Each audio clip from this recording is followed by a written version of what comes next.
Muy bien, bienvenidos sean todos a nuestra tercera charla del proyecto Protejamos la biodiversidad nocturna de la Concagua. Esta noche nos acompaña Gonzalo Osa.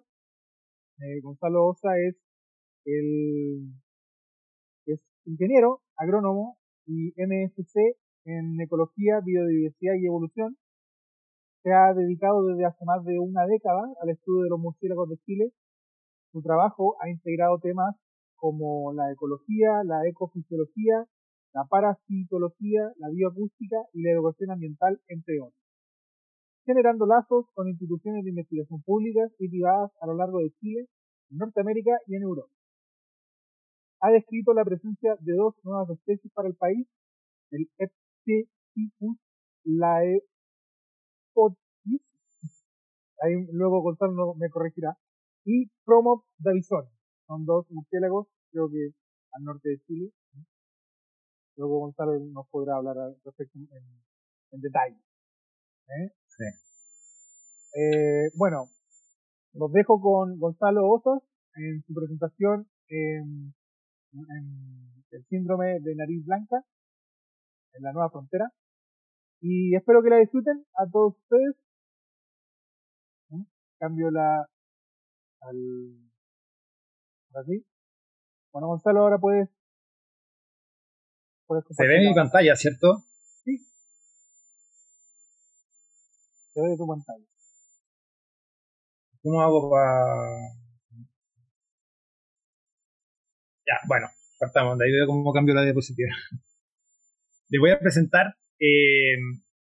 bueno, mi presentación se llama La próxima frontera del síndrome de nariz blanca.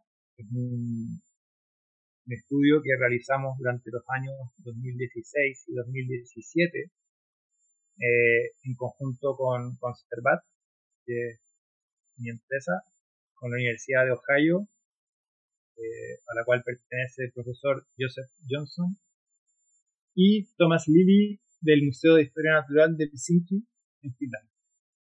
Ya este es un proyecto que se desarrolló gracias a los fondos Rufus eh, y bueno, y obtenimos bastante buenos resultados, muchas publicaciones y les voy a mostrar un poquito de qué se trata de este síndrome de nariz blanca. Entonces, primero vamos a ver qué es lo que es el síndrome de nariz blanca. Me imagino que muchos no han oído hablar de él, no lo conocen. Vamos a ver cómo apareció en Norteamérica, cuáles son algunas de las teorías, qué es lo que se supo en un principio. Vamos a describir un poquito del agente patógeno, vamos a ver cómo afecta a los murciélagos en hibernación y luego, en una segunda etapa, vamos a ver un poco este estudio, la última frontera del síndrome de nariz blanca, White Nose Syndrome, sus siglas en inglés. Vamos a ver cuáles fueron las etapas que fuimos desarrollando. Eh, Vamos a ver también los cuatro grandes pilares en los que nos basamos, que fueron la radiotelemetría, la búsqueda del agente causal del síndrome de nariz blanca en Chile, un estudio de genética y un estudio con sensores de temperatura y humedad. ¿Ya? Entonces, el síndrome de nariz blanca eh, se llama síndrome porque en un principio nadie sabía qué es lo que podía hacer. Se caracteriza por, no sé si ven el cursor, estas manchas blancas en los patagios, pueden ver acá, y en los hocicos de los murciélagos, ¿ya? Muy característico. Gracias a esta enfermedad, o debido a esta enfermedad, se han encontrado más de 6 millones de murciélagos muertos en los últimos 10 años. Esto hasta el 2018. No tengo los datos tan actualizados, pero hasta el 2018, más de 6 millones de murciélagos muertos debido a esta enfermedad. Especies muy comunes en Norteamérica hoy día se encuentran al borde de la extinción. Han entrado en categoría de conservación, ¿cierto? Como por ejemplo el murciélago Myotis lucifugus, sus poblaciones cayeron en un 90%. Myotis septentrionalis, sus poblaciones cayeron en un 98%. y Perimiotis subflavus, sus poblaciones cayeron en un 90%. Mucho. Especies que, como dije antes, que eran muy comunes, que se veían en muchos lugares, que se conocían colonias grandes, hoy día se han visto decimadas debido a esta enfermedad. La primera vez que se observó, que se mostró la existencia de que algo estaba pasando en Norteamérica fue en una conferencia en México en agosto del 2007, donde unos investigadores mostraron en una presentación una inusual mortalidad de murciélagos en 4 sitios de hibernación en los alrededores de Nueva York durante ese año 2007. ¿Ya? Estos eventos fueron detectados entre marzo y abril del 2007 en cuevas que son muy conocidas allá para la gente que estudia los murciélagos, porque se hacen seguimientos anuales, la gente va, los cuenta, saben cuántos hay aproximadamente. Entonces, por ejemplo, en la cueva de Elf se encontraron miles de carcasas, con una disminución de la población normal de un 47%. En la cueva de Shoher se encontraron 125 carcasas, individuos muertos, 478 murciélagos vivos, lo cual representaba solo un 36% de los murciélagos que habitualmente se podían encontrar en esta cueva. En la cueva de Knox se encontraron igualmente 125 carcasas dentro de la cueva, lo cual representaba un 20% del último conteo de individuos en esa cueva. Y en la cueva de Gach se encontraron 805 individuos muertos, lo cual representaba un 83% del último conteo. Entonces se preocuparon mucho y dijeron, ¿qué es lo que está pasando aquí? Hay algo que está matando a los murciélagos. Algunas características de estos lugares eran que las 4 cuevas se encontraban en un radio de 12 kilómetros, bastante cercanas entre ellas.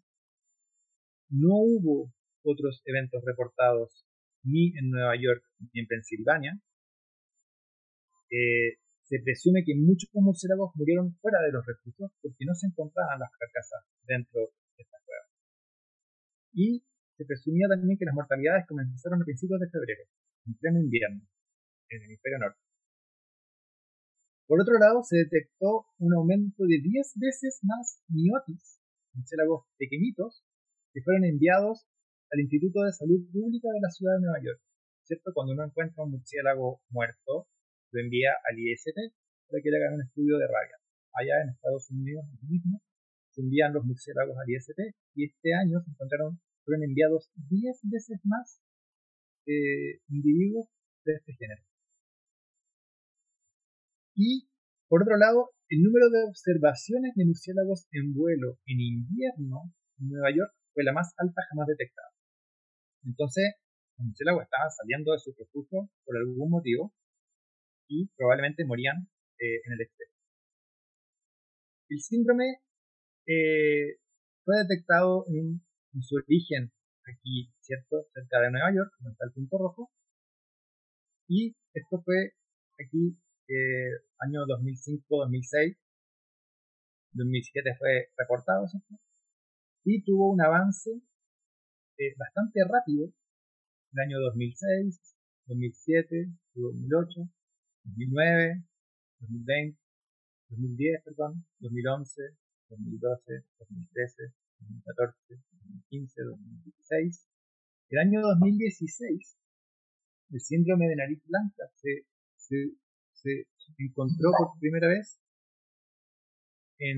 cerca de Seattle, en la costa pacífico de los Estados Unidos, lo cual indicaba que la enfermedad había dado un gran paso hacia este otro lado del continente, donde lo extraño de este lado es que no hay tantas cuevas como en la costa atlántica, por el tipo de roca. Acá los murciélagos se esconden más en árboles, en el país, en Chile. Luego el año 2017, los murciélagos fueron bajando, ¿cierto? a Texas. Y bueno, y acá en Texas sabemos que hay poblaciones de tararira brasiliensis enormes, más grandes del mundo. Las poblaciones de mamíferos de la misma especie más grandes del mundo están aquí en Texas, 20 millones de individuos en una cueva, y estos individuos son migratorios. Entonces aquí uno se empieza a preocupar porque dice, estos murciélagos, esta expansión que hubo tan rápida, entre comillas, fue porque los murciélagos se movían de un refugio a otro cercano, y ese refugio que estaba cerca se movía luego a otro que estaba cerca, lo que estaba más lejos del primero, y así se iban infectando. Pero ya cuando el hongo afecta individuos que son migratorios, uno puede empezar a decir que los individuos migratorios van a volar hacia México, hacia Centroamérica, y van a empezar a traer una enfermedad, ¿cierto?, hacia otros países. En Estados Unidos se tomaron cartas en el asunto, se crearon organizaciones, ¿cierto? Se involucró la Bat Conservation International, la organización de Bat Conservation, el gobierno, se crearon documentación que se entregaba a la gente en distintos lugares, se pidió ayuda, se consiguieron enormes fondos para hacer investigación. Lugares, por ejemplo, como parques nacionales, donde habían anualmente millones de visitas a ciertas cuevas, como la cueva del Mamut. Tenían que ponerle a la gente trajes especiales, poner pediluvio, desinfectarlos para la entrada a la salida. Hubo muchas acciones para controlar o prevenir que la gente que hace espeleología fuera a las cuevas y que podían acarrear este hongo de un lado a otro. Y bueno, ¿qué es lo que estaba pasando? Los murciélagos tienen un ciclo, ¿cierto? Donde acá arriba en la parte azul el murciélago está en hibernación, ¿cierto?, durante el invierno. Luego, a fin del invierno, primavera, salen de los sitios de hibernación, forman sus colonias reproductivas, se cruzan y luego vuelven a entrar a los sitios de hibernación para reproducirse, para parir las hembras en la primavera, ¿ya? Y este hongo, donde más se observaba, era durante todo este periodo de hibernación. Iba aumentando el número de individuos que se observaban con la nariz blanca, ¿cierto?, dentro de los sitios de hibernación durante todo este periodo de hibernación. Se tomaron muestras, se hicieron muchos análisis y se llegó a la conclusión de que esto estaba causado por un hongo que se llama Pseudogymnoascus destructans, PD, son sus siglas, ¿ya?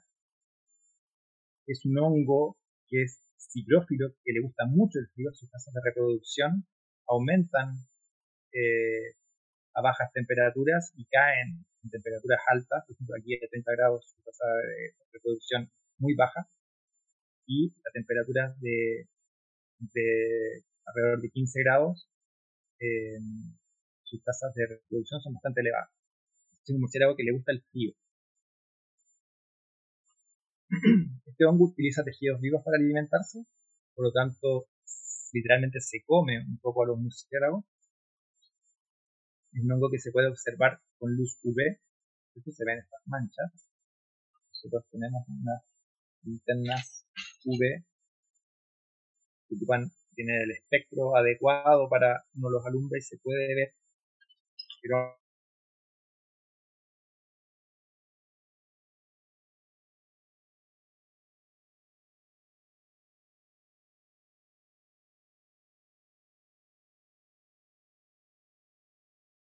Gonzalo, algo pasó con tu audio, Gonzalo. este hongo muy probablemente es originario de Europa o Asia.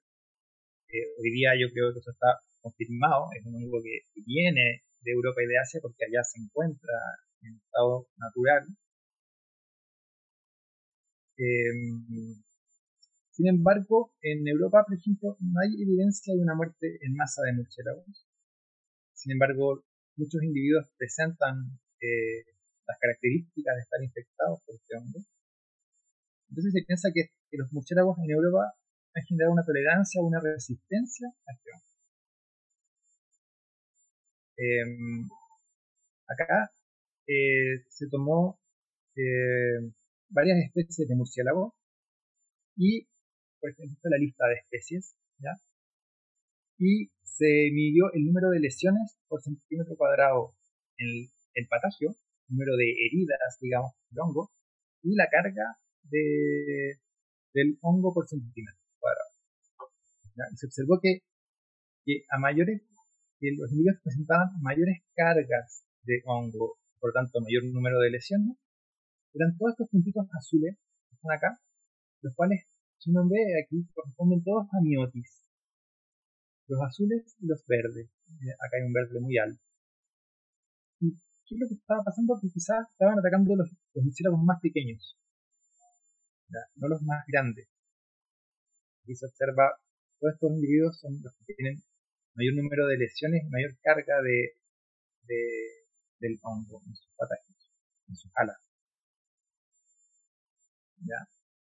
Ahora les voy a contar un poco lo que es la hibernación, ¿ya? Y en el fondo la hibernación es cuando los animales entran a dormir durante el invierno, pero no solamente están durmiendo, o sea, no solamente como hibernación tiene dos componentes, el letargo y la actividad. Letargo, que también se llama torpor, ¿ya? Es una adaptación para guardar energía cuando no hay alimento disponible. Por lo tanto, durante el letargo o el torpor, decrece la temperatura corporal para salvar energía, se reduce el metabolismo y el sistema inmune se inactiva, pero no completamente. ¿Okay? Tiene que estar ahí presente, pero está más inactivo.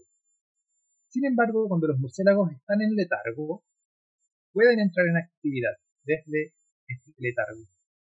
Y pueden entrar en actividad para dormir, para orinar o defecar, para cambiar su ubicación, por ejemplo, para acicalarse, para emparejarse. Y por cada entrada en actividad de un murciélago, este va a gastar 107.9 miligramos de grasa por cada vez que entra en actividad. Por lo tanto, para ellos es un gasto que no es menor. Un individuo muy pequeño, pesan gramos. Aquí, por ejemplo, un murciélago infectado con White Nose, se le colocó un sensor de temperatura, ¿ya? Para ver cuál es su temperatura corporal, y durante un número de, por ejemplo, aquí 40 días, se observó que su temperatura durante el invierno, su temperatura aumentaba cada cierto tiempo. Y esto significa que el murciélago se está despertando. ¿Okay? Cada una de estas líneas rojas significa que el murciélago se despertó, salió de su letargo para hacer alguna actividad. En este caso, un murciélago no estoy infectado en realidad, pero bueno.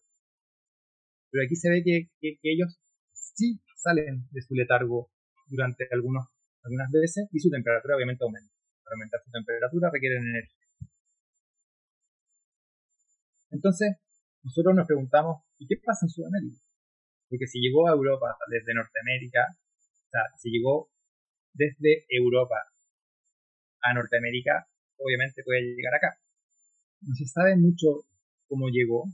Probablemente llegó en el equipo, los zapatos, el material de alguien que visitaba cuevas en Europa y infectó una cueva en Norteamérica, una cueva cerca de Nueva York. Acá en Sudamérica también hay ambientes templados fríos donde los murciélagos hibernan.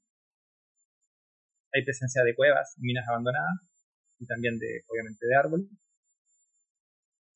No sabemos bien si es que hay migraciones locales, latitudinales, altitudinales. No sabemos muy bien cuáles son las interacciones de unas especies con otras. Y sobre todo no conocemos cuál es el metabolismo de hibernación de los murciélagos acá en las altas latitudes sur. ¿Ya? También sabemos que hay turismo en cuevas, en minas, la cueva del Milodón, por ejemplo, va mucha gente. No sabemos si es posible un control en el caso de que esta enfermedad llegue, o un control para evitar que llegue. No sabemos si podemos estar preparados. ¿Okay? Entonces se desarrolló este este proyecto La próxima frontera del síndrome de nariz blanca, donde en una primera parte, en el año 2016, se quiso identificar especies de alto riesgo y prácticas de manejo en América del Sur. ¿Ya? Sabíamos que teníamos dos especies pequeñas, dos miotis, Myotis chiloensis y Myotis atacamensis. Myotis chiloensis en ocupación menor, Myotis atacamensis casi amenazado, ¿cierto? Y parte con mayúscula, pero eso es un error del pago. Y una segunda parte, hicimos, bueno, la primera parte nos dedicamos a trabajar en Lampa y en Tierra del Fuego, en el Parque Cariquinca. Y en la segunda etapa intentamos identificar áreas vulnerables a la enfermedad para facilitar los esfuerzos preventivos. Quisimos saber cuáles eran las condiciones en distintos refugios de murciélago a lo largo del país para saber si el murciélago podía llegar, instalarse y desarrollarse y causar una enfermedad. ¿Ya? Luego, en 2018, quisimos identificar el nivel de flujo genético en Chile, ¿cierto? Distintas poblaciones de una misma especie, cómo se relacionan con otras poblaciones para estimar el intercambio entre las poblaciones y por tanto el contacto entre ellas y ver cómo esta enfermedad podía explotar, así como explotó desde Nueva York al resto de Norteamérica, acá en el sur de Sudamérica.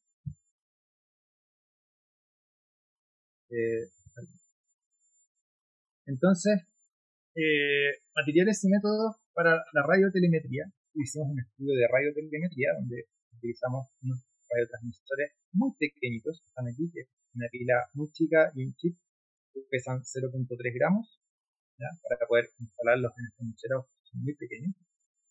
Los radiotransmisores se pegan con un pegamento quirúrgico y sobre todo son sensibles a la temperatura. Entonces nos van a indicar la temperatura a través de unos bits, nos van a indicar la temperatura corporal del murciélago, ¿ya?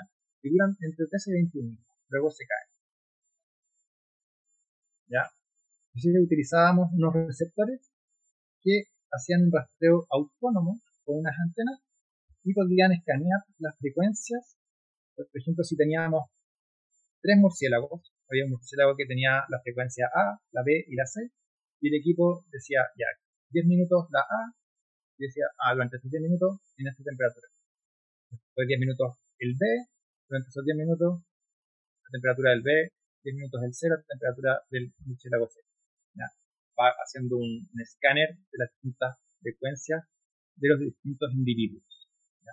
Para tener los datos de todos ellos. Y también se utilizaron equipos no autónomos con una antena con el cual nosotros podíamos buscar dónde iban a dormir estos murciélagos que habíamos capturado en la noche, tanto en Lampa como en Cariquinca. Durante estos 2 años que se hizo el muestreo, en Lampa, en Chile Central, se capturaron 7 Myotis chiloensis y 8 Myotis montanus, a los cuales se les puso radiotransmisor. Y en Cariquinca se capturó 6 Myotis chiloensis y 11 Myotis magallanicis, a los cuales se les puso radiotransmisor.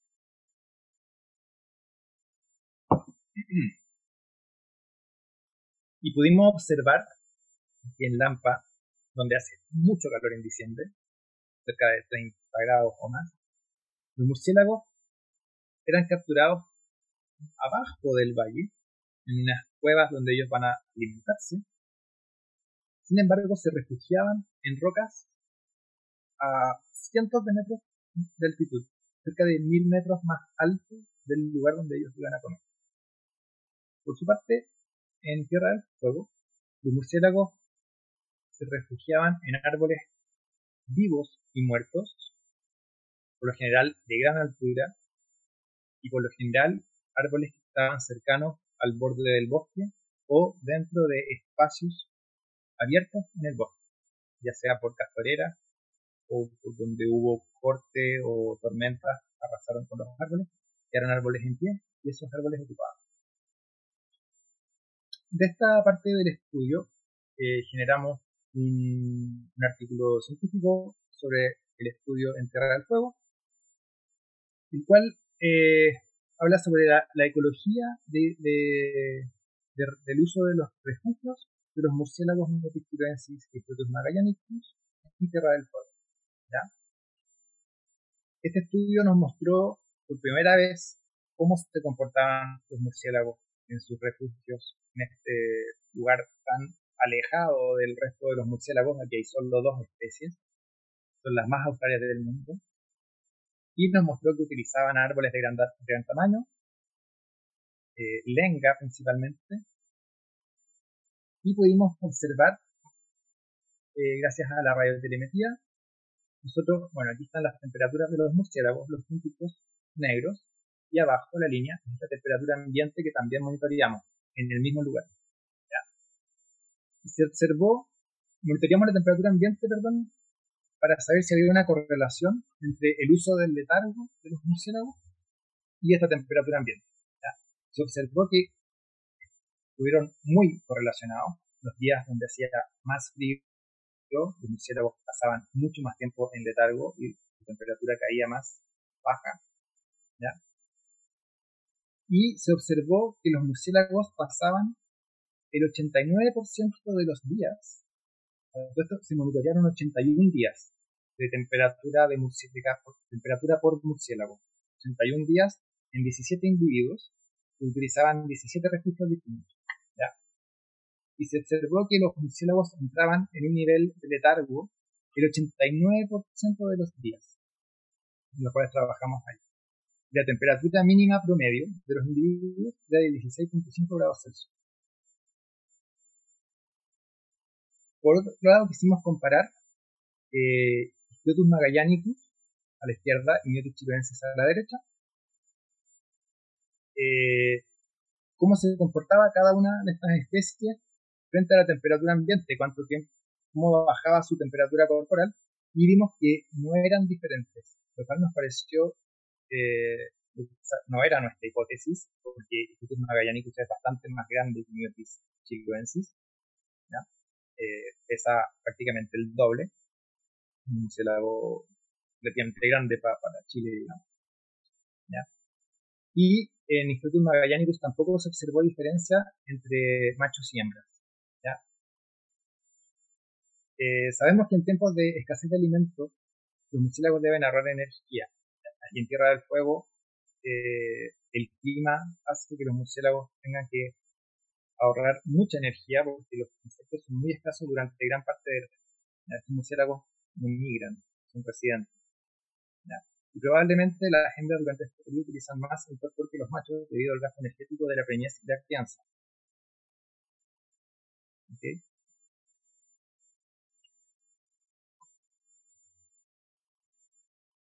Luego, durante este mismo periodo, hicimos, bueno, y un poco aquí como conclusión de este estudio, le damos gran valor a los bosques, ¿cierto?, de lenga, de árboles grandes que hay en el sur de la Patagonia, puesto que es en estos lugares donde los murciélagos pasan la mayor parte de su tiempo. Como vimos, el 89% de su tiempo lo pasan haciendo en letargo, en sus refugios. Por lo tanto, es súper importante que existan estos árboles de gran tamaño de bosques primarios. ¿Okay? Estos bosques de Carutinca pertenecían a una forestal, iban a ser talados. Esa forestal quebró y luego los adquirió la Wildlife Conservation Society, y hoy día es un parque privado donde se hace mucha investigación. Luego se realizó una búsqueda activa de Pseudogymnoascus persistens, ¿ya? Se tomaron muestras con un hisopo estéril de poliéster, frotando las alas de los individuos capturados, y estos hisopos fueron guardados a 20 grados bajo cero. Y también se explotaron paredes de cuevas, refugios, lugares, casas donde había murciélagos, se explotaron las instalaciones para ver si es que estaba este hombre. ¿Ya? Y se utilizó una metodología que fue descrita por el Dr. Johnson, con quien trabajamos, para poder identificar, ¿cierto?, comparando muestras con el hongo y nuestras muestras comparar a través de genética si es que correspondían a la misma especie. ¿Ya? Se analizaron 255 rótulas de 13 especies, salvo Amorphophilus schnabeli, de 15 regiones en Chile, de 39 comunas, y se observó que no hay white nose en Chile. ¿Okay?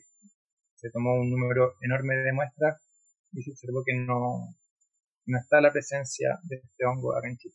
A los investigadores, aquí está Thomas, que venían de Europa y de Norteamérica, ellos no traían nada, venían prácticamente con su maleta vacía, yo les compraba botas, overoles, las linternas, todos los materiales de trabajo yo tenía que comprárselos acá para evitar que ellos trajeran el hongo desde su lugar de trabajo. Luego, se realizó también un estudio de genética. A los murciélagos capturados se les tomaba con un punch una muestra de 3 a 5 milímetros del patagio, y esta muestra se guardaba en un tarrito con alcohol. ¿Ya? Se utilizó una metodología la cual fue descrita por el Dr. Liley de Finlandia.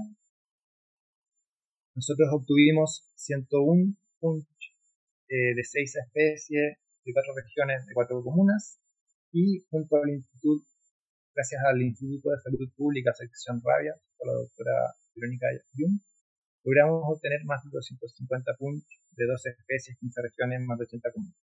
¿Okay? Se generó este estudio, en el cual logramos predecir la vulnerabilidad al síndrome de nariz blanca de diferentes poblaciones de Myotis chiloensis a través de la conectividad de estas poblaciones, la conectividad genética y territorial. Se sabe que Myotis chilensis tiene una distribución gigantesca de 2.800 kilómetros en Chile.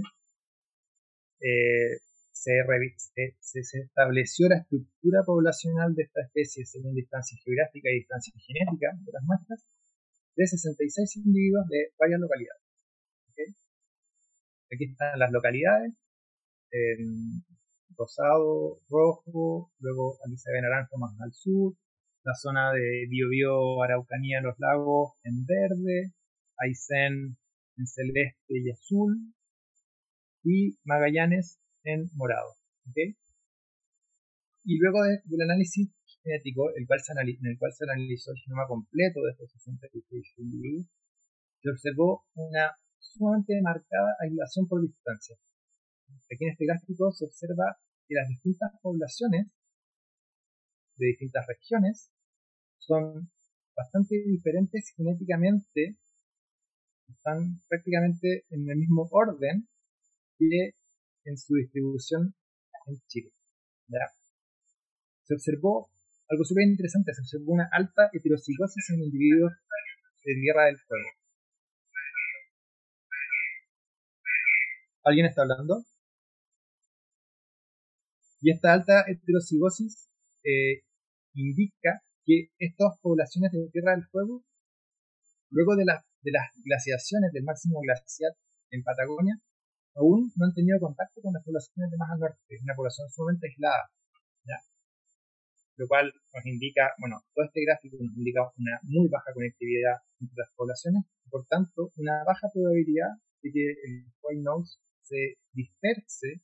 Si es que llega, por ejemplo, acá al norte, existe una baja posibilidad de que se disperse rápidamente hacia el sur, porque las poblaciones están muy desconectadas. Sin embargo, no utilizamos individuos de Argentina, que sí podrían estar pasando, por ejemplo, acá en Campos de Hielo Sur. Claramente no hay un paso, pero podrían estar pasando murciélagos por Argentina. Finalmente, utilizamos sensores de temperatura y humedad en 12 localidades, no 10, al interior y al exterior de minas y cuevas a lo largo de Chile, para conocer si existen las condiciones para que, en caso de que este hongo llegue al país, pueda persistir y desarrollarse. ¿Okay? Estos datos aún no han sido analizados. Se visitaron 2 localidades en Arica y Parinacota, 2 localidades en la región metropolitana, en la cordillera y en la costa, en Biobío, uno en la cordillera, en el Parque Nacional Laguna del Laja, y otro en la costa en Lebu, en una mina que se derrumbó, así que perdimos ese equipo. En la Araucanía se instalaron en las cuevas volcánicas del volcán Lanín, en Aysén en una mina abandonada, y en Magallanes en la cueva del Mirodón. Estos datos aún no han sido trabajados, pero lo serán, y podremos tener alguna pista más sobre qué es lo que pasaría si este hongo llegase a aparecer en nuestro país. Para que los murciélagos que tenemos acá en Chile puedan seguir alimentándose y conviviendo de forma tranquila. Muchas gracias por su atención. Y para finalizar, quiero agradecer, ¿cierto?, a las organizaciones que apoyaron todo este proyecto, ¿cierto? Murciélagos de Chile, el grupo Found for Nature, Conservat, la Universidad de Ohio, el Museo de Historia Natural del CINCU, al SAC, a la Wildlife Conservation Society, Universidad de Magallanes, Universidad de Tarapacá, Notifagus Expediciones, Ampliada Expediciones, Instituto de Salud Pública de Chile, Consejo de Monumentos Nacionales y CONAF, que necesita una cantidad de permisos para hacer estas cosas impresionantes. Eso. Muchas gracias por su atención. No, gracias a ti, un aplauso grande. Una lástima que yo no pueda hacer el que... A ver, tienes que dejar de compartir la... Ahí Sí. está. Ahí hemos vuelto. Ah, un aplauso. Ahora sí. ¿Cómo estuvo? ¿Bien? ¿Está relajadito ahora? ¿Yo? ¿Sí? Bien. Ahora abrimos la Se palabra. escuchaba cortado, mira. Yo no podía ver los comentarios ni nada mientras presentaba. Cada vez aquí se escucha entrecortado a ratos. Bueno, yo de mi parte lo escuché bien. Había, Okay. había un pitito nomás. Ahí te están hablando excelente. Bueno, Un pitito. dejo la palabra abierta para todo aquel o aquella que quiera participar. Si es que deseen hacer alguna pregunta, compartir alguna felicitación. Dejo abierto la palabra para el que quiera. Está el chat también. No sé, Francisco, Dominique, Diego. Ignacio dice que les escuchó perfecto. Todavía se escucha un pito. ¿Sí o no? No sé. Quizá el micrófono del computador está malo. No sé. Puede ser. Diego dice, buena presentación, no conocía el síndrome y fue súper fácil de comprenderlo ahora. Bacán. Debe ser el Sí. plus del micrófono. Sí, pues. No, el micrófono es el del computador. No estoy ocupando el. La investigación sigue en curso. Sí, porque todavía estamos analizando datos. Todavía hay artículos que se vienen. Todavía está lo del AMPA que no se ha publicado. Todavía está lo de los sensores que no se ha publicado. Estos gallos quieren venir, pero por COVID ha sido súper difícil. Desde el 2009 estamos parados. Para mí también es muy difícil moverme solo, hacer esto solo, yo no puedo. Así que necesito que venga esta gente. Me imagino que en algún minuto podrán venir y ahí seguiremos con todo. Oye, yo no sé mucho, yo soy un poco letrado, ya que nadie se está atreviendo a preguntar. Rótulas, ¿a qué te referías con rótula? ¿A la rótula del murciélago? No, tórulas. Ah, tórula. Tórulas, como un cotonito así. Ah, No tengo acá, pero es igual que un cotonito.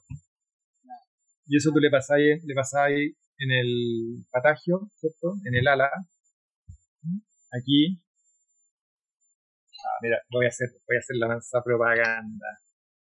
Ahí tú le pasáis el cotonito y eso después se compara por un estudio de genética con la genética del hongo mismo, y tú puedes saber si es que está presente o no en esa tórula. Ya, mira, aquí, bueno, Francisco, para responder un poco, dice, ¿tienen alguna forma de compartir las presentaciones anteriores? Conocí la agrupación recién esta semana. Francisco, nosotros vamos a estar subiendo nuestros videos al canal de YouTube de Aconcagua Sustentable. Los estamos editando porque son muy largos. Y, Eso, y vamos a poner solo los hits.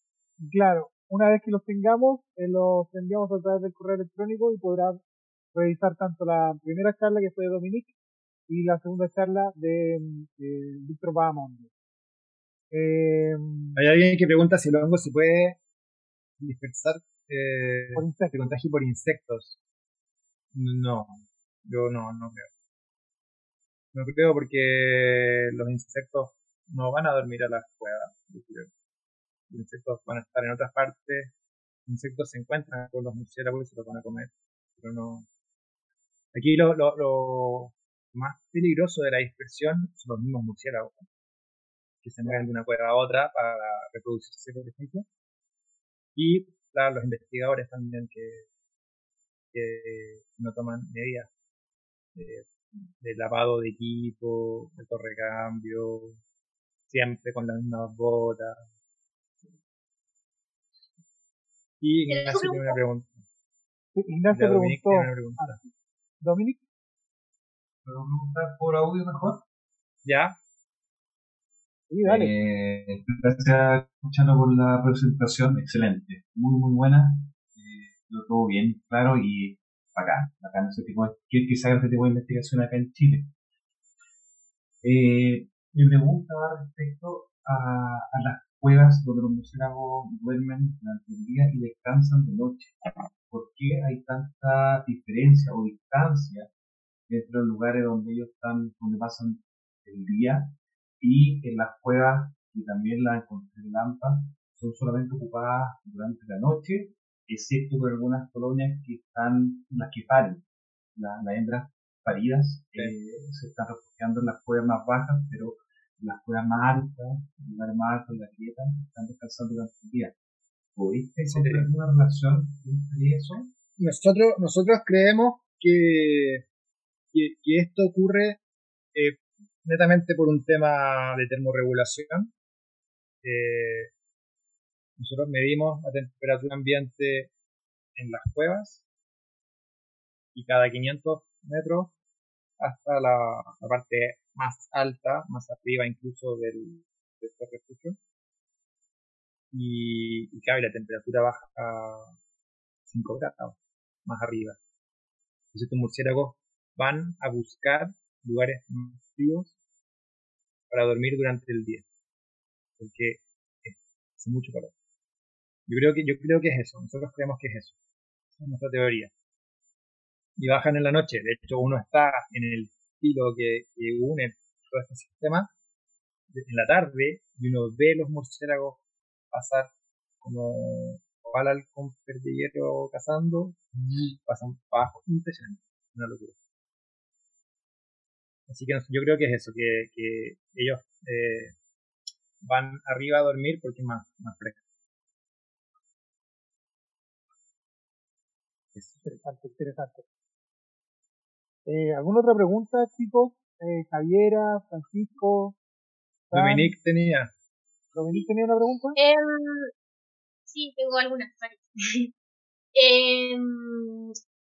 Los retransmisores tenían una antenita. Eso no tuvieron problemas de que se enganchara o que tuvieran, no sé, problemas de por un murciélago después, fuese muy pesado o que, no sé, tuvieron alguna relación con eso. Sí.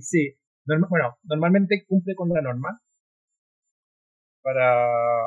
sobre todo para los istiotus. Para los miotis estábamos un poco en el límite, pero cumple con la norma de peso que puede llevar como radiotransmisor un animal, normas internacionales. Luego vimos ciertos istiotus que habíamos marcado, los vimos en días siguientes en agrupamientos de swarming en las cuevas, intentando sacarse ellos y los otros intentando sacarle la antena. De hecho, encontramos una antena botada en un minuto. Obviamente no es algo que les encante, está claro. Sin embargo, era parte un poco de esto y la antena dura un par de semanas y se cae. Yeah. ¿Y los punch tampoco les generan como mayores problemas en los patallos? No, eso está súper descrito. Es un punch que es muy pequeño. De hecho, para hacer estudio de genética con esa muestra es bastante difícil, porque es muy pequeño. Y si genera una herida en el patágico de un murciélago, se regenera rápidamente. Yeah. Oye, no sé si Ignacio tiene el dato de cuánto tiempo, pero semanas. En semanas se cierra. Oye, lo otro era lo que me llama la atención de que los murciélagos son reservorios de muchos virus y otros patógenos que no le generan nada a ellos, a no ser que baje la defensa. Entonces me llama la atención que este hongo las afecta más porque justamente están en épocas de mayor frío donde el sistema inmunitario no funciona como óptimamente, entonces están más vulnerables a que puedan ser afectados por este tipo de patógenos. No sé si sabes o a lo mejor en esta investigación hicieron alguna relación para medir de alguna manera el funcionamiento del sistema inmune, viendo el cortisol o alguna otra relación. No, y lo que pasa en el fondo, el murciélago no muere por el hongo. El murciélago muere porque el hongo lo despierta y el murciélago sale a buscar comida donde no hay. Eso es lo que causa el murciélago muere por un gasto energético, porque se le acaban sus reservas antes de la primavera. Entonces, ¿qué es lo que pasa? Que, por ejemplo, murciélagos en el trópico que se infecten con este hongo no van a tener problemas porque no hibernan. Siempre hay alimento. Se pueden vivir con el hongo. Son los murciélagos en altas latitudes que pasan periodos largos sin poder alimentarse y que este hongo los despierta, salen a comer, no hay nada, vuelven y van gastando sus reservas hasta que ya no pasan el invierno. Esa es la forma como mueren. Mueren de hambre. Mueren de hambre. Sí. Ya, y este hongo solamente se ha visto en las cuevas, no en otras partes. ¿Otra estructura? Si en otra estructura es un hongo ambiental. No sé si es un hongo ambiental. No, yo creo que no lo encuentra en la naturaleza. No sé. Sí, claro, en Europa y en Asia está. Se encuentra y los murciélagos tienen. Pero viven con él. Se encuentra en cuevas y no sé si se encuentra en otros tipos de refugios. Y ahí el problema yo creo que es que, por ejemplo, como en la costa atlántico de Estados Unidos o acá en Chile, hay tan pocas cuevas, los murciélagos utilizan árboles más que nada para refugiarse. Entonces son cientos de árboles. En Jaruquinca nos pasaba eso, es un bosque completo, los murciélagos no dormían solo en un árbol, se cambiaban, hacían switch todo el rato, había veces que estaban 3 con radiotransmisores en el mismo árbol una noche, la noche siguiente estaban los 3 separados, después se juntaban 2, después iban con otro, nunca están quietos. Entonces ahí es súper difícil hacer un monitoreo de parte y lo otro, pero tampoco nunca encontramos el refugio realmente, el hoyito, están súper lejos arriba. Entonces es más difícil que una cueva. Las cuevas son cuevas que se monitorean siempre en Estados Unidos o en Europa. Muchas gracias. Vamos en orden, no sé quién fue primero, si Fran o Darío. Fran Peña, ¿me estás escuchando? Sí. Fran, cuéntanos, ¿cuál es tu duda? Pregunta, felicitación. Gracias. Primero que nada, quisiera saber el canal de YouTube, Si lo pueden dejar en los comentarios, por favor. Sí. Y la segunda que tengo es, por cierto, muy buena presentación, entendí todo. Explicó muy bien. Ya, pero la pregunta aquí es, ¿qué tan probable es que el virus llegue a Chile? Porque somos una isla biogeográfica, por ende no debería ser tan probable como en Europa y Norteamérica, que Chile es más parecido. ¿Es probable que llegue aquí? Hoy día hay grupos de franceses que van a la isla Madre de Dios en Patagonia, que han llevado mis equipos para grabar murciélagos y he grabado cientos de murciélagos en una cueva en la isla Madre de Dios, en un lugar podrido para los murciélagos. Y estos locos son puros espeleólogos europeos que van y se meten allá. Entonces, he tratado de hablar con ellos, por ejemplo, para que tomen las medidas de precaución. O cualquier persona que venga que tenga que haga espeleología, por ejemplo, y que venga a Chile a meterse a una cueva o lo que sea. Vienen, por ejemplo, muchos investigadores a la cueva del Milodón, muchos turistas extranjeros. Algunos de ellos ciertamente son espeleólogos, que les gusta ir a cuevas en otro país. Yo creo que la posibilidad existe, no es baja. Luego, una vez que llegue, ¿qué hacer? Es difícil. Yo creo que también tenemos un poco la suerte de que acá hay mucho menos movimiento de gente haciendo este tipo de cosas. ¿Ya? En Europa y Estados Unidos hay muchos más investigadores que van a las cuevas, que revisan, que hacen conteos, que acá en Chile es menor. Por supuesto, es menor la probabilidad que en Norteamérica y Estados Unidos, pero sí. Otra pregunta, ¿sabe cómo se originó todo esto? ¿Alguna hipótesis? El Zoom. La enfermedad de la nariz blanca.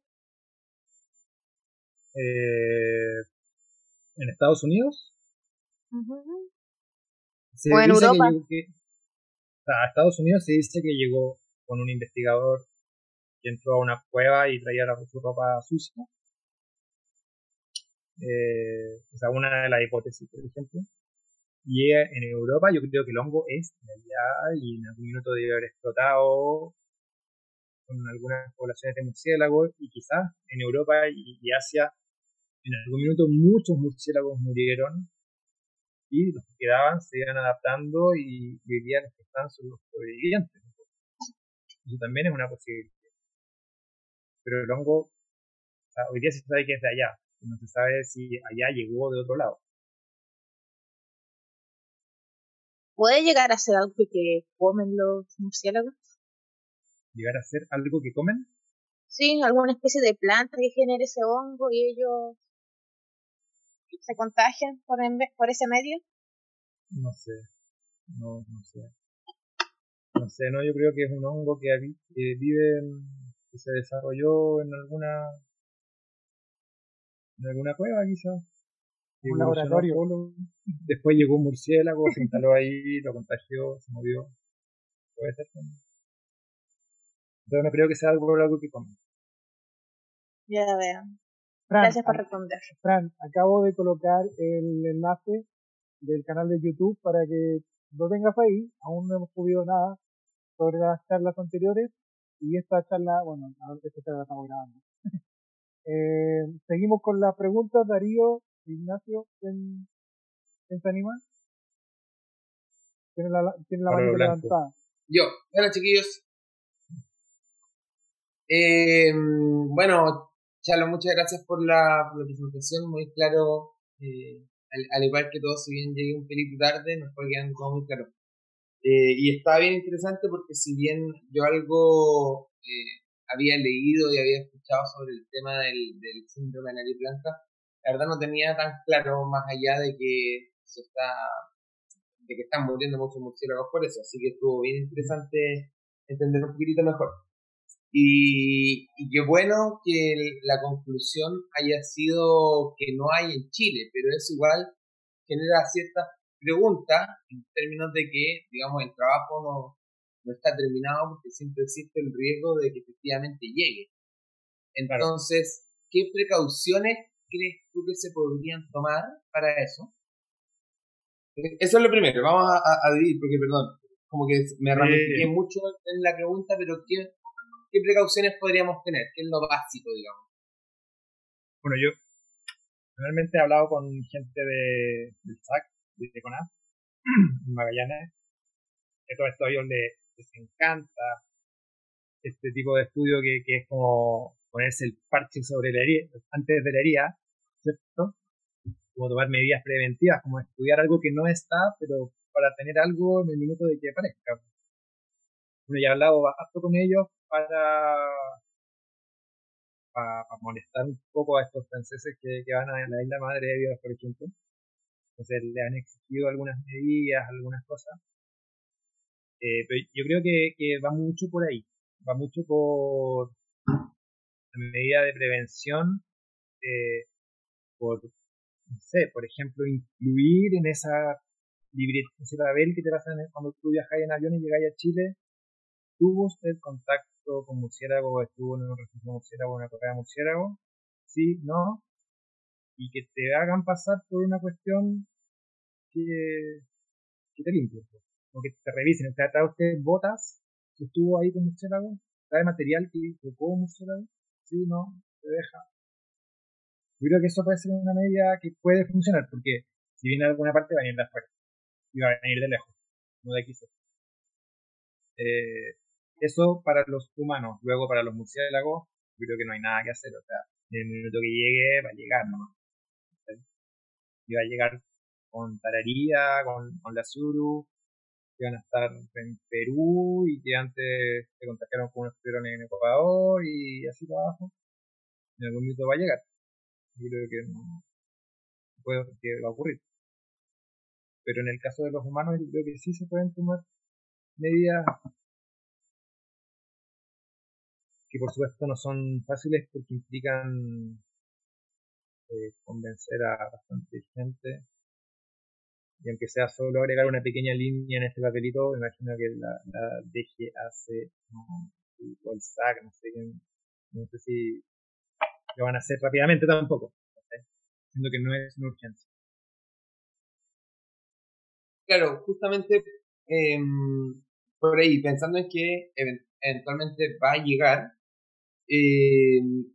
¿cómo crees que habría que, o qué protocolos tendríamos que tener las personas que trabajan con murciélagos para poder decir así como, mira, tenemos una primera muestra, parece que esto llegó? ¿Cómo podemos monitorear que efectivamente llegue a Chile el hongo? Hay que ver si ese murciélago efectivamente tiene el hongo. Eso se hace con un estudio de PCR que no se hace acá en Chile porque acá no está el hongo. De hecho, todas mis muestras se fueron a Finlandia porque allá las comparan con el hongo, no acá. Por otro lado, para la gente que trabaja con murciélagos, existen protocolos. Existen protocolos en Estados Unidos, en Europa, para prevenir esto, ¿cierto? Lavar con una cierta dosis de cloro, no sé qué, botas, overoles, cambiar, botar. Al final pasa un poco como con el COVID ahora, ¿cachai? Mascarilla, botar, guantes, botar. Al final es un desastre ambiental también, pero es eso. Cuando uno trabaja con murciélagos, yo uso guantes y me cambio los guantes entre cada bicho que estoy manipulando. Por lo mismo, porque si hay uno que tiene, que yo no voy a saber en ese minuto, y no quiero contagiar a otra persona. No quiero ser yo el vector. Lavar los Claro, equipos. Por ejemplo, cuando vienen estos gringos, lo que decía en la presentación, ellos vienen con los puestos. Saben obviamente los punch, toda la material de todo, pero yo les compro botas, yo les compro overoles, andan disfrazados de home center en terreno, ¿cachai? Siento que tienen equipo a la raja, pero yo les compro todo. Les compro las frontales, ellos no pueden traerse. Ellos no quieren ser el vector. Oye, y disculpa, que más larga, pero quedé metido con lo que comentaste que en Europa básicamente se generó alguna especie de resistencia. ¿No será posible hacer algún tipo de tratamiento inmunizador? De repente, no sé si vacuna es la palabra correcta, pero Yo creo que, no sé. yo creo que se ha intentado en Estados Unidos. No estoy seguro, porque se han hecho mil cosas. Sanitizar cuevas, lo que tú queráis. No sé hoy en día qué es lo que ha dado mejor resultado. Y cuando hablo también un poco de adaptación en Europa respecto al hongo, en Europa las especies, Ignacio me puede confirmar quizás, son más grandes que acá, ¿o no? Hay murciélagos de 5 gramos, de 3 gramos, como Atacamensis, por ejemplo. No te escuchamos. Está ahí con mute, Ignacio. Estoy con mute.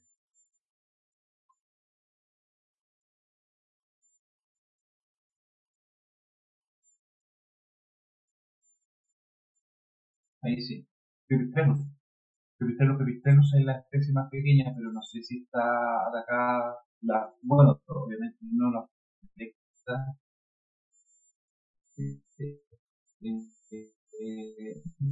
El hongo de la especie nativa de Europa, pero por lo menos nunca lo vi en cuevas o lo vi en búnker, sí lo vi en el techo de casa.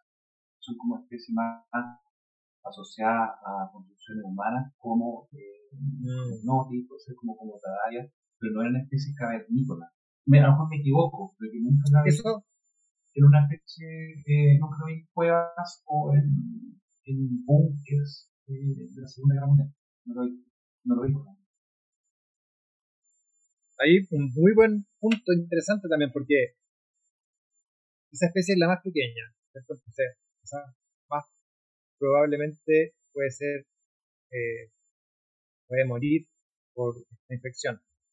Sin embargo, ocupa techos de casas. Y los techos de casa, lo que pasa es que el hongo necesita un ambiente homogéneo a lo largo del año, dentro de una cueva. Y los techos de las casas en general cambian su temperatura mucho a lo largo del año, porque no es tan constante como una cueva. Entonces, quizás eso evita que el hongo se desarrolle tanto en los techos de las casas. Y quizás por eso sobrevive también. Y eso es una adaptación que, a nivel de ecología, que el murciélago, estoy especulando, pero se me ocurrió recién y puede ser una buena idea. Eso, anota.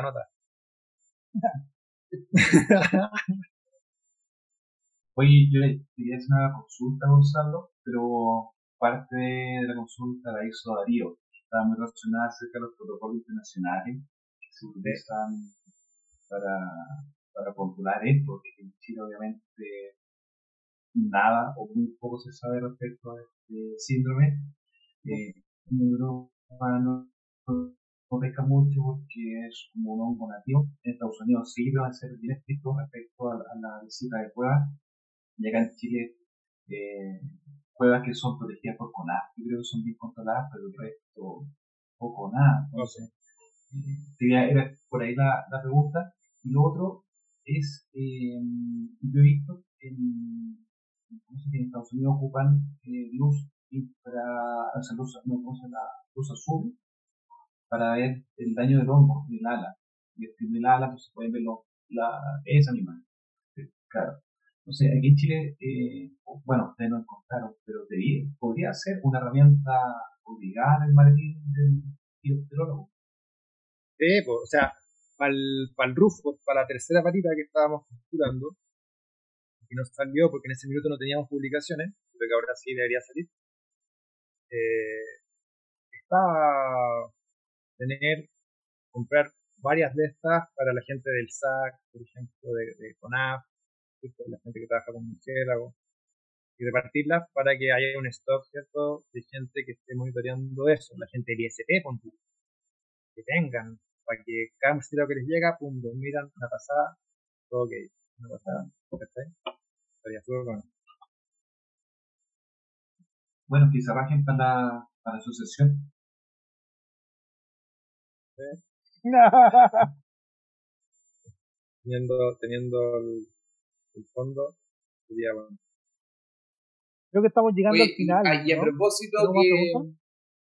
Sí, a propósito que Ignacio tiró ahí la asociación, ¿sería posible, Javier, que se comparta la grabación de este video una vez que esté lista en un canal de la Asociación de Murciélagos de Chile? Sí, Sí, obvio. obvio. Las grabaciones son nuestras. Es ¿Y solo New pedir. qué? Perfecto, muchas gracias. Bacán. Sí, para el Facebook, dice Sofía. Sí, obvio, Perfecto. obvio. Van a estar todas estas grabaciones. Primero las vamos a subir por Aconcagua Sustentable. Y luego, si quieren el video original, claro, nosotros desde acá, desde mi computador, lo subimos. Los dejo invitados para el próximo viernes, en nuestra última charla. Va a ser Renzo Vargas, nos va a hablar sobre murciélagos y coronavirus. Aquellos que no son parte de la asociación, los dejo cordialmente invitados. Va a ser una charla igual de interesante como la fue la de hoy. ¿eh? Y bueno, esto les repito nuevamente, que vamos a tener, luego de las charlas, dos salidas al terreno, una en los Andes y otra en La Calera, el 12 de marzo y el 19 de marzo, respectivamente. Y bueno, más que agradecer a Gonzalo la charla del día de hoy. Estuvo súper buena, súper interesante. Nadie tenía ni idea de lo que es el síndrome de nariz blanca hasta el día de hoy. Y bueno, eh, desearles a todos unas muy buenas noches. Yo desde el momento voy a cortar la grabación para poder despedirme de cada uno de ustedes. Hasta luego.